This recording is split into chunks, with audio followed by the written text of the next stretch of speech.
We'll have the John Mark family, and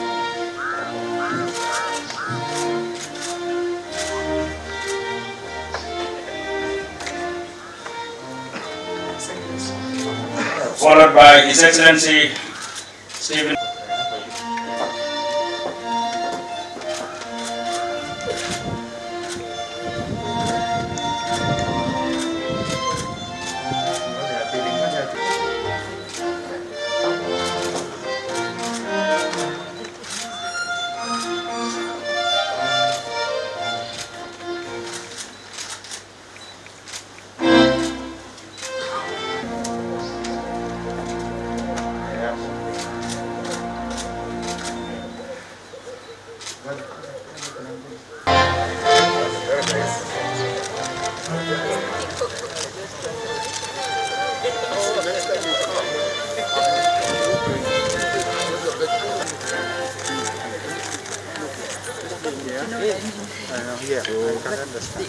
One more year.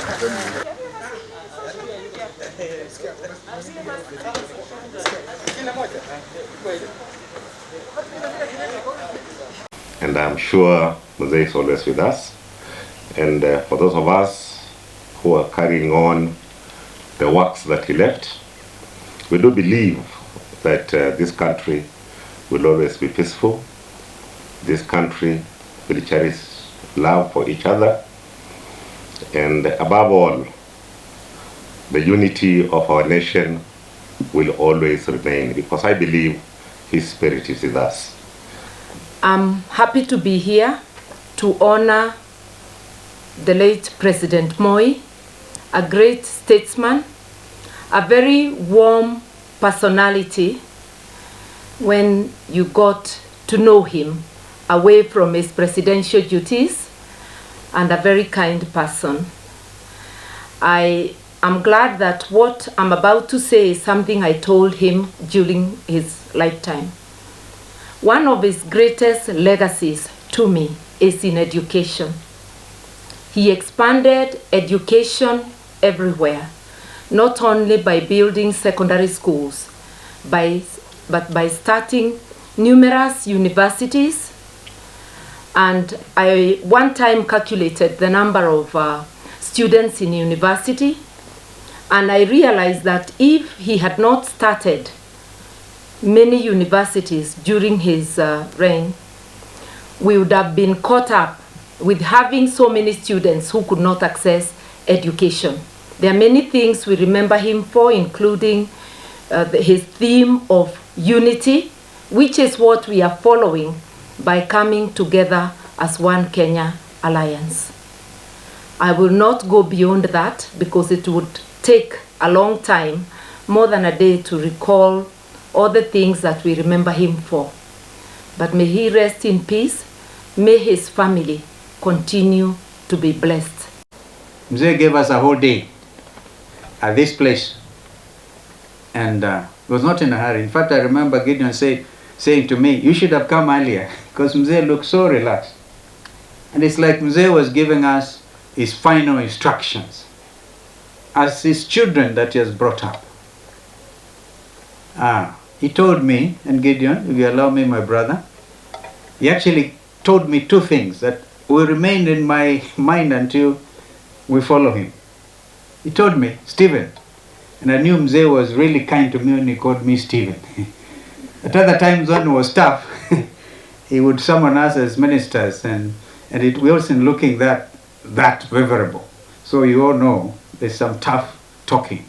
But this day called, "Stephen, I want you to work, after some sumptuous lunch, I want you to work with this Gideon and with Uhuru Kenyatta," because Uhuru then was president.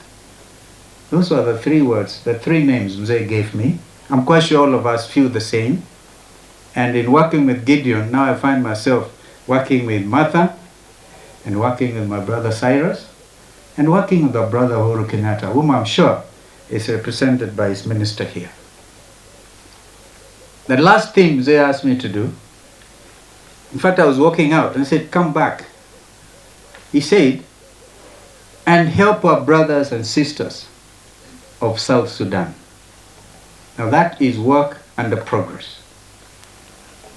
As Mzee rests, we have a great job to do in this country of making it stand as a true African independent state, proud into the future. And look at the potential which Professor Ngala is trying to raise along with Professor Dr. Kiplagat and the rest of you. So we will work like we have never worked before to make sure that Mzee's legacy is maintained. Not just in this part of the country, but everywhere, because Mzee was everywhere.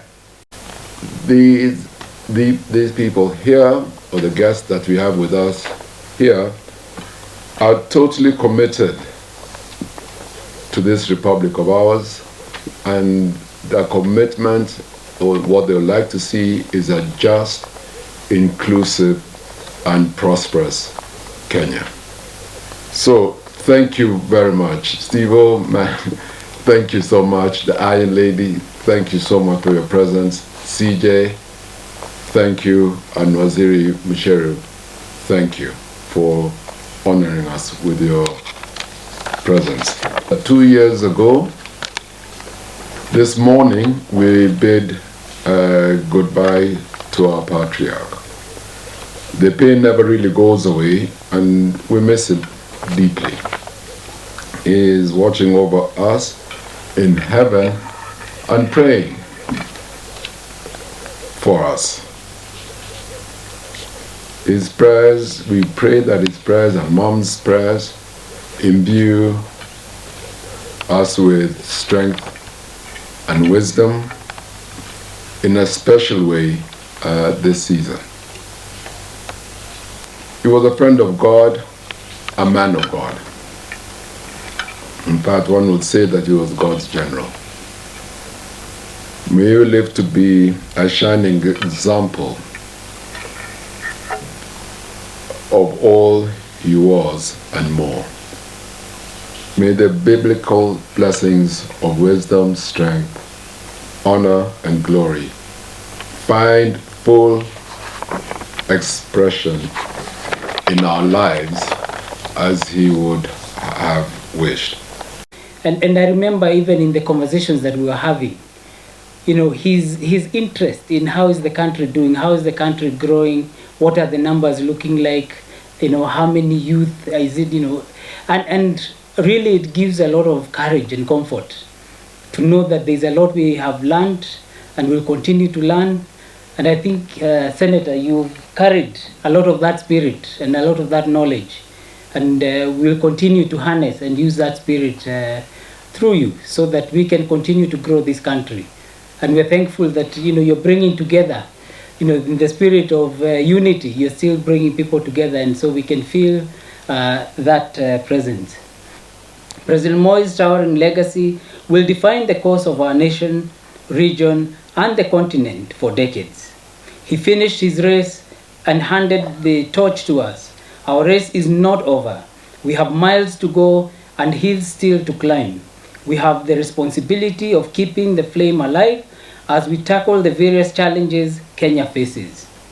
Inspired by the late and great Mzee Moi, let us all dedicate our lives to servant leadership, so at the end of our race, we may have something worthy to pass on to the future generation, just as Mzee Moi did. In memory of the second President of the Republic, I urge all leaders of our country to continue uniting and building Kenya by improving on the foundations that President Moi helped to establish. As we head into the general election in August of this year, let us remember Mzee Moi's mantra on the political environment, that siasa mbaya, maisha mbaya, which translates to bad politics, decisions ruin lives. I challenge our leaders to ensure that the decisions they take improve the lives of our citizens. The best way to honor the struggles and the memory of the people who heroically struggled to build our nation is by improving the living conditions of our citizens. A united, peaceful, and prosperous Kenya was the dream of our founding fathers, and it is our sacred duty to make that dream a reality. To President Moi's family, You are in our thoughts and prayers as you mark the 2nd anniversary of his passing. May the burden of your sorrows be lightened by the knowledge that he touched the lives of many in this country and beyond, and his memory lives on. Signed, Uhuru Kenyatta, CGH, President of the Republic of Kenya. Thank you. The Garden of Joy is a green project. We are telling you to put a roof whose water you can drink, put a storage tank for harvesting water, and use biodigester to recycle water. And what a privilege, what a joy, you know, it is to be right here at the Garden of Joy. Queen. Yes. Another thing I would wish to add, Muteti, is about accessibility when you enter to the project. The accessibility is very awesome. As you can see, we have a 9-meter wide road. Mnaweza pitana mangari mawili. There is no jam with this project. You can see we have accessibility, and along every road there is a lot of plants which are planted there, and I want to assure you that hair here is purified.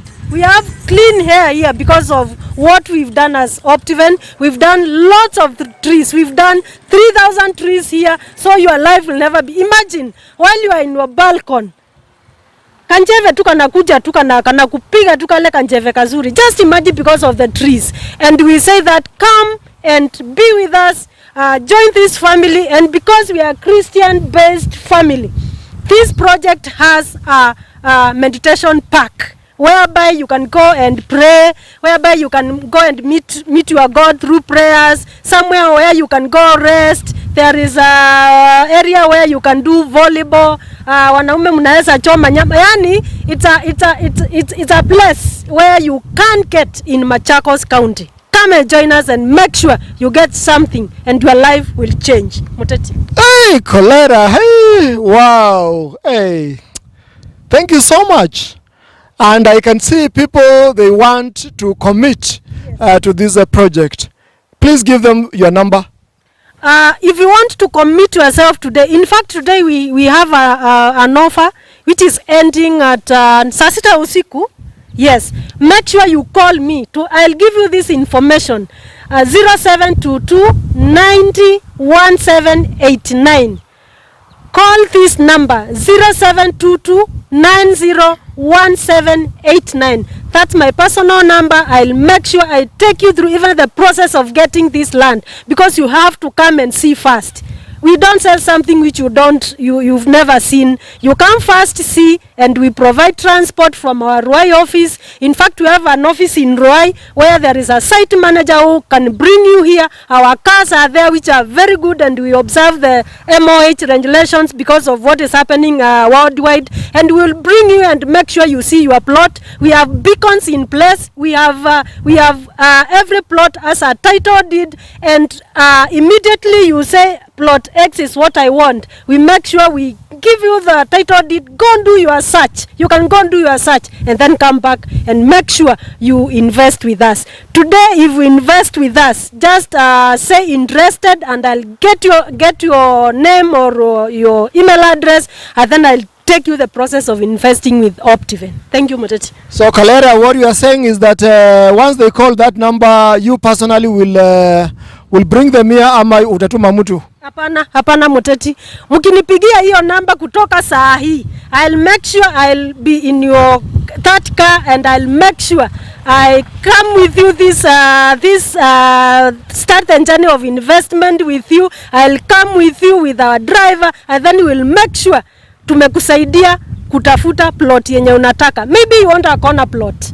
Maybe you want a residential plot. Maybe you want a commercial plot. Tuko nazo zote. In fact, barabara, this is a government road, and I'm very sure if you get a commercial plot here, it will be huge. It will have you can do your shop, you can do your kiosk if you wish, but we don't encourage kiosks here because this place is controlled. Make sure you do a good shop, and it will give you returns.